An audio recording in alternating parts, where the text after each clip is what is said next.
Anasema kwamba yeye ameota anakula nyama ya kuku wa kuchoma. Kwa mujibu wa tafsiri za ndoto za Ibn Sirin, ngoja nikutafutie kitabu hapa. Ibn Sirin hiki.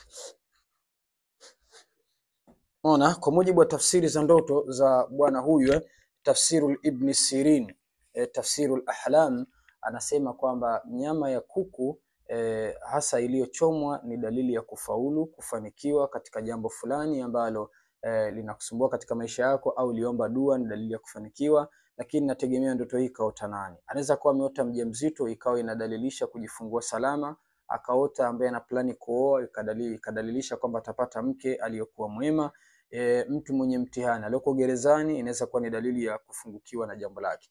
Na ndoto hizi kama ndoto ya kuota mtu anakula nyama ya kuku na nini, ni katika zile ndoto nzuri, na ni pamoja nao ni miongoni, kwa mfano mtu akiota anakula matunda, anakula ndizi, anakula maembe, anakula nini, pia ni katika ndoto ambazo zenye sifa nzuri zenye kuonyesha matumaini ya matarajio ya kufanikiwa katika jambo fulani la kheri au jambo fulani zuri. Mwenyezi Mungu Subhanahu wa Ta'ala akujalie inshallah uyafikie hayo mazuri ambayo yamekuonyesha katika ndoto.